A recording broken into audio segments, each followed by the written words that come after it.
For decades, Americans have been deeply concerned about the denial of basic human rights for the Burmese people. The persecution of democratic reformers, the brutality shown towards ethnic minorities, and the concentration of power in the hands of a few military leaders has challenged our conscience and isolated Burma from the United States and much of the world. However, we have always had a profound respect for the people of Burma and the promise of their country, a country with a rich history, at the crossroads of East and West, a people with a quiet dignity and extraordinary potential. If it seizes this moment, then reconciliation can prevail, and millions of people may get the chance to live with a greater measure of freedom, prosperity, and dignity.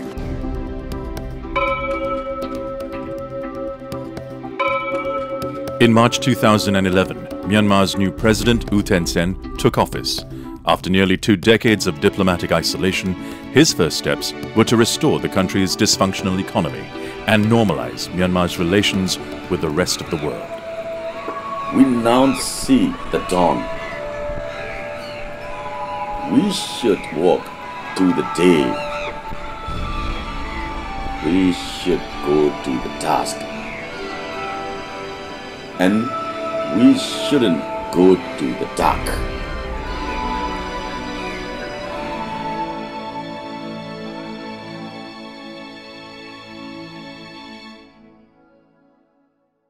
We must accept the change. According to Deng Xiaoping's words, we must open the window. There must be the flies coming into the room. This is our duty to expel these all bees or insects. This is our duty.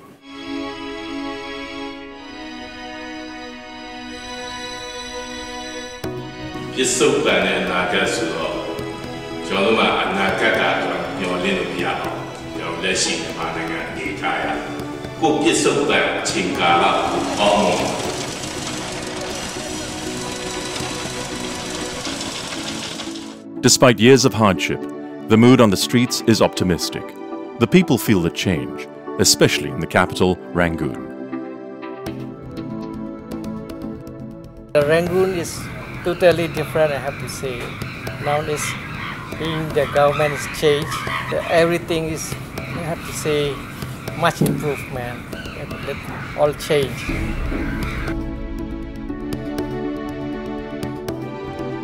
I had the opportunity in Bagan in 2005 December to meet General Thein Sein, and I like that very much. What he has done since in April 2011, his first speeches where the whole world said that will never be possible in Myanmar and not for a long time.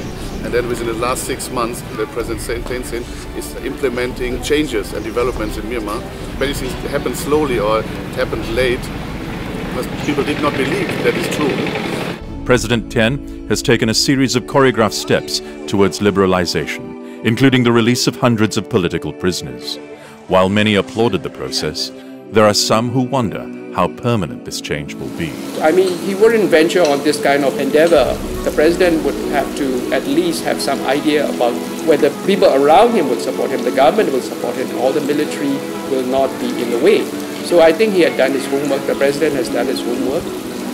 And then he is responding to the wishes of the people in a way he could under the constraints of the constitution and style of government that has been quite familiar for the past 40 years. President U Thein Sein is a very smart guy, and according to the recent condition, I don't want any hero.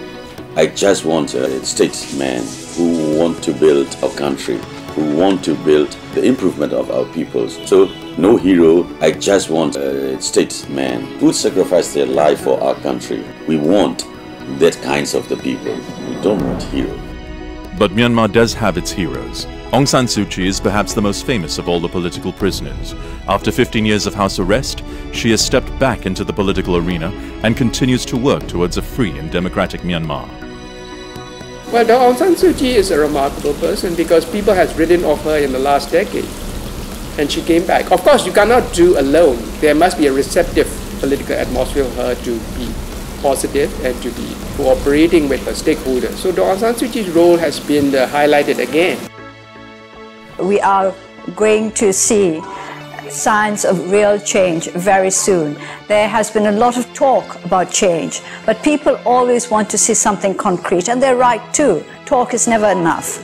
But at least it's a beginning. And I think we are beginning to see the beginning of change.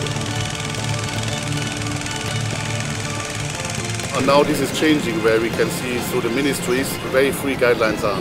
For our doctor teams, we had to ask through the Army Command, through Defense, if we can go up country, rural areas. In May already the minister told us no more red tape, no more up to bottom, bottom to up.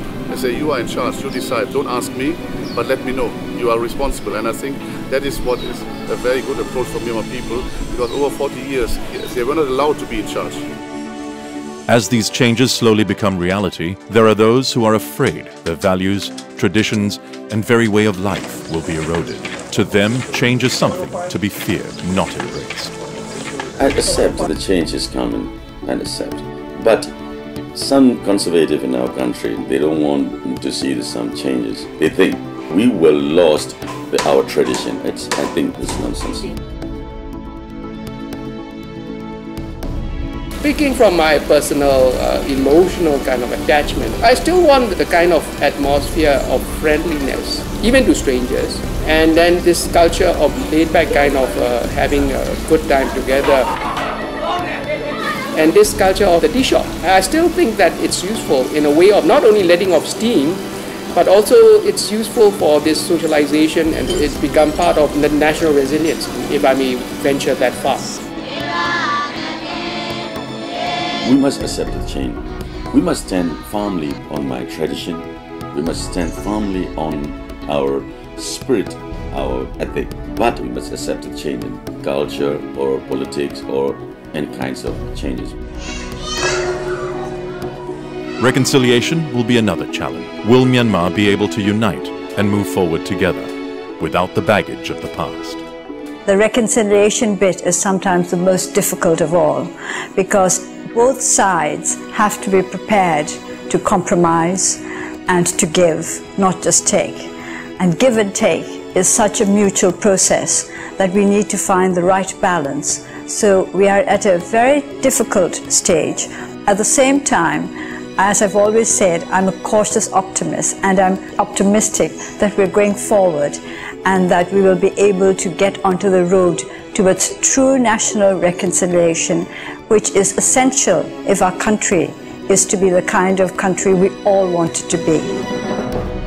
Once we agree and say, okay, this is our national definition, and we all agree, that's fine. I think we have gone beyond the stage where we want to delegitimize symbolically one party or the one group or the other. After all, what is in the name?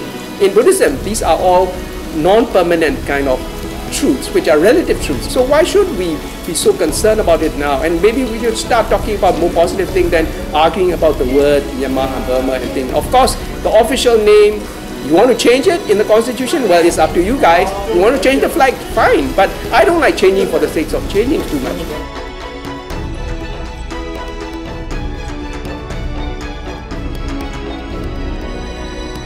We know that it's the people of Burma who have to do the real work in this country.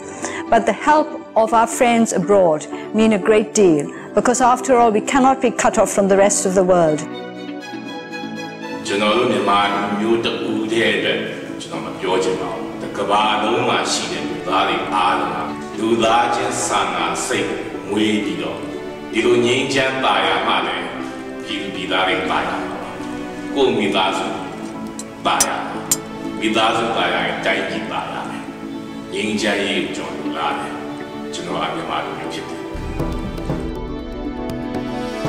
Change that is coming from the people. That's the best and most reliable kind of change.